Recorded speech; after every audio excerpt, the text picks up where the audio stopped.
Welcome to my YouTube channel.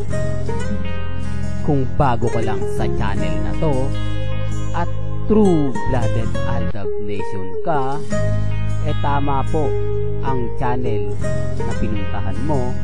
Kaya considering na po kitang bagong subscriber. At huwag mong kalimutan pindutin yung bell para lagi po kang updated sa bagong video na ilalabas ko. Salamat po sa iyong pag-click sa channel na to.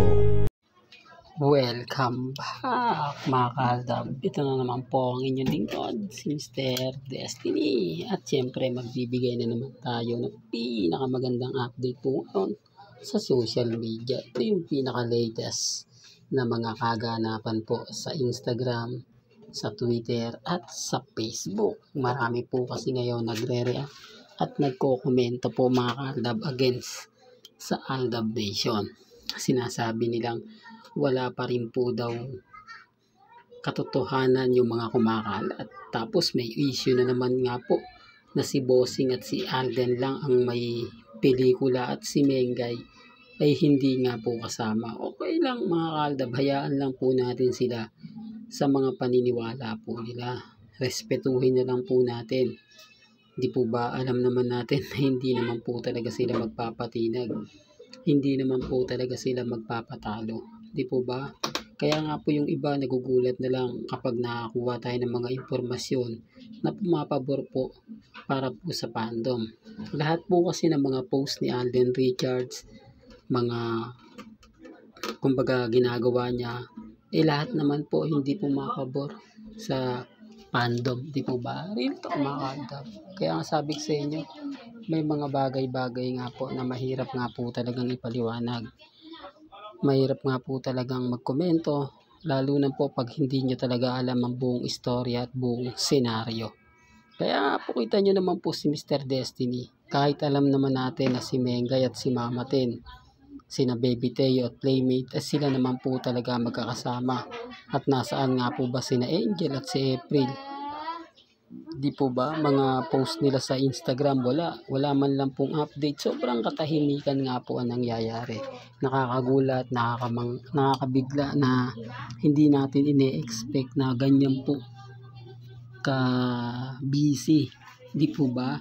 Sobrang init nga po ng panahon na talagang napakasarap nga po mag-swimming. Di real talk mga kaaldab. Ay, sweetie ko talaga lagi ka nang sa alanganin. Kaya nga po yung iba nagtatanong, baka naman totoo yung mga pahayag na nasa beach nga po ngayon sina Mrs. Polkerson at si Mama Ten, na kung saan nga po naispatan din dati sina Daddy Bay, Risa, April, Angel na nagbabakasyon doon. Na sinasabing Siargao daw po yun. Pero gaya ng sinasabi ko, may private resort nga po ang real life couple na binili po nila ito malapit po sa Dakak. Pero syempre wala naman pong maniniwala kay Mr. Destiny. Di po ba? Lahat naman kasi nasasabihin ko sasabihin ganto ganyan na walang katotohanan. Di po ba? Ulitin ko lang po, sa mga nagre-react at nagko-komento walang private plane si Alden Richards, wala pong problema. Hindi ko po kayo pinipilit na kunin yung simpatya na walang o na mayroon pong private plane si Alden. Kasi noong una pa lang po pumutok na yan. Ito kasi mga baguhan pa lang, mga taong kumbaga hindi pa po inaabutan yung mga panahon ng Aldab Nation. Kaya nga sabi ko sa inyo, maraming affected, maraming inis, maraming galit na galit. Pero hindi tayo namimilit. Sabi ko nga, may mga bagay-bagay po na kapag si Mr. Destiny nagbigay ng update o nagpaliwanag, talagang ramdam nila na talagang may dating. Kasi pansinin nyo po yung mga website ngayon, nakakabingi yung katahimikan kay May. Wala man lang post, wala man lang update. Yung iba nagtatanong na baka naman daw po si ganito ganyan, etc. Hindi po ba? Kaya po napakaraming ganap, napakaraming katanungan na talaga naman pong mapapaisip kayo. Mga katanungang magsasabi na wala po talaga Di po ba? Hindi talaga nagpo-post si Main kahit maraming naghanap sa kanya mga fans, mga Main fanatics, Armin, nagmimistula silang hindi real talk to, masakit pero yan po yung katotohanan. Wala man lang daw pong paramdam si Mengay. Kaya nga po yung issue medyo iniiwasan na rin po nila kasi nababash po yung mga Armin at mga Main fanatics. Bakit hindi daw po si Mengay nagbibigay ng update? Wala na nga po ba siya sa 8 Bulaga? Wala man lang post. Sobrang hangover nga po raw. Baka meron pang hangover si Main Polkerson. Pansin nyo po yung 8 Bulaga yung mga komento. Di po ba? Kaya nga sabi ko sa inyo, lagi po tayong updated dyan. Lagi tayong nakatutok dyan. Ni hindi nga po sila makapag-react. Ni hindi nga po magkomento na pumapabor po sa mga Armin at Main fanatics. Kasi si Congressman Arjo labas ng labas eh. Samantalang si Mengay wala. Po ba? Sinasabi po ng iba, pinagtatanggol nila si Main. Hindi, sobrang busy lang. Tapos sasabihin nila, hindi na pumupokus si Congressman Arjo kay Mengay.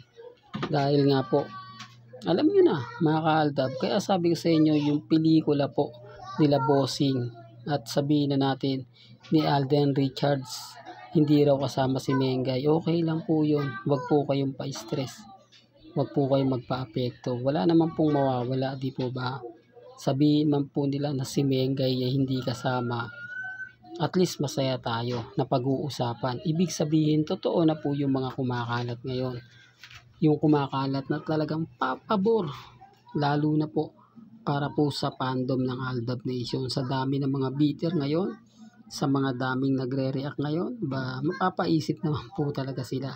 Masasabi nila na yung mga ina-update natin o mga pinapaliwanag ni Mr. Destiny, umaayon naman po talaga sa social media. Dahil mo na po pag updated sila.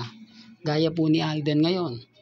Another commercial na naman po o TV commercial ng Honda.